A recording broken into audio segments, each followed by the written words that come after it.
Baik, jadi kali ini saya akan menjelaskan mengenai definisi dan gambaran epidemiologi dari campak. Jadi, campak adalah penyakit menular yang memiliki angka penularan yang tinggi.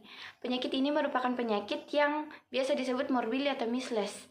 Campak adalah penyakit infeksi sistemik yang dimulai dengan infeksi pada bagian epitel saluran pernafasan di nasofaring. Menurut WHO, campak adalah penyakit menular dengan gejala kemerahan berbentuk mukolor papular selama 3 hari atau lebih, disertai panas 38 derajat Celcius atau lebih. Penularan dapat terjadi melalui udara yang terkontaminasi oleh droplet orang yang telah terinfeksi. Penyakit campak juga mudah menyebar melalui sistem pernapasan, terutama saat orang telah terinfeksi bersin, batuk maupun berbicara dan mengeluarkan percikan air liur atau cairan dari sistem pernapasan. Jadi, penyebaran campak sebagian besar kasusnya itu terjadi di Afrika dan Asia, yaitu sekitar 75% kasus yang menyerang anak kecil dengan tingkat kematian 3-15%. Menurut data WHO, pada dekade terakhir ini 40 juta anak menderita campak. Dari 481.000 yang terjangkit, 74% meninggal dunia.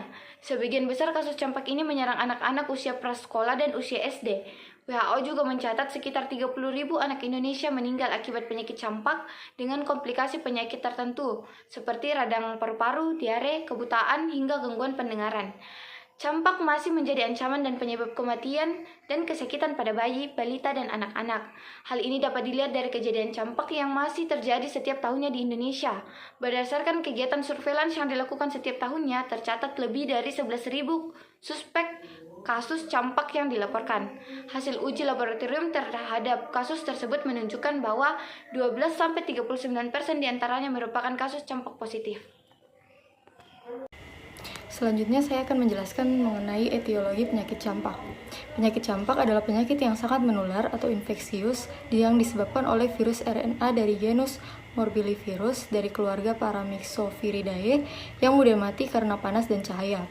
Virus ini merupakan spesies virus RNA berantai tunggal negatif, berselubung, tidak bersegmen, termasuk dalam genus Morbillivirus di famili Paramyxoviridae. Memiliki genom sekitar 16.000 nukleotida yang mengkodekan 6 protein struktural, nukleoprotein, fosfoprotein, hemaglutinin, matriks fusi, dan 2 protein non-struktural V dan C yang dikodekan dalam fosfoprotein gen.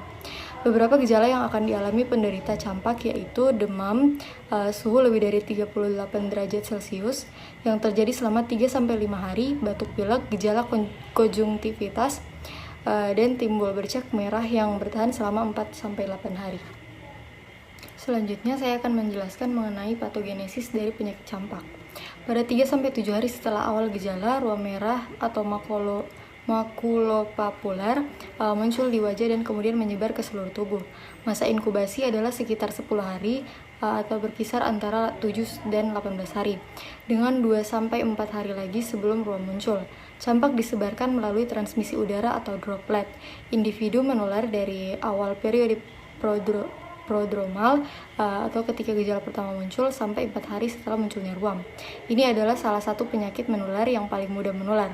Kasus campak dapat terjadi hingga 21 hari setelah terpapar selama periode menular. Kali ini saya akan menjelaskan pembahasan selanjutnya terkait dengan penularan dan pencegahan campak. Yang pertama itu adalah penularan campak. Paramyxovirus yang menularkan penyakit campak ini akan melalui beberapa fase dalam penularannya, dimulai dari masa inkubasi. Masa inkubasi penyakit campak ini berlangsung selama 7-14 hari. Setelah mengalami masa inkubasi, masuklah ke fase timbulnya gejala-gejala penyakit campak. Gejala-gejala penyakit campak ini timbul pada hari ketiga dan keempat, berupa ruam kemerahan yang diawali pada bagian belakang telinga, kemudian menyebar ke seluruh tubuh. Untuk penularannya, penderita campak dapat menularkan penyakit ini pada saat sebelum gejala timbul hingga 4 hari setelah ruam timbul. Cara penularannya yaitu melalui percikan air liur saat penderita batuk atau bersin. Pembahasan kedua terkait dengan pencegahan campak. Campak dapat dicegah dengan menggunakan vaksin MMR. Vaksin ini dianjurkan dalam 2 dosis. Dosis pertama yaitu pada usia 12-15 bulan dan dosis kedua pada usia 4-6 tahun. Vaksin campak adalah vaksin hidup dengan strain virus yang melemah sehingga terbentuk antibodi yang bersifat protektif saat terkena virus campak. Adapun efek samping dari vaksin ini yaitu rasa sakit, demam, serta nyeri sendi atau kekakuan. Baik, saya akan menjelaskan tentang penanggulangan campak, di mana pada penanggulangan penyakit campak di dunia ini terdiri dari 3 tahap cara penanggulangannya, di mana tahap pertama yaitu tentang reedukasi, tahap kedua tentang eliminasi, dan tahap ketiga tentang eradikasi. Saya akan menjelaskan tentang tahap pertama yaitu reduksi, di mana pada tahap reduksi ini merupakan upaya untuk meningkatkan cakupan imunisasi rutin dan juga imunisasi pada kesempatan kedua. Maksud dari kesempatan kedua ini yaitu melalui pemberian imunisasi tambahan di daerah dan insiden campak yang lebih tinggi. Nah, pada strategi ini lebih menekankan pada penurunan angka kematian pada penyakit campak.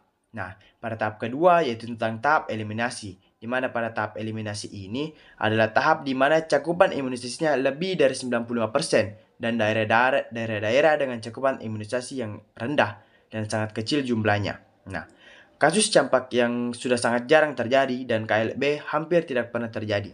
Anak-anak yang dicurigai tidak rentan atau tidak terlindungi harus diselidiki dan diberikan imunisasi.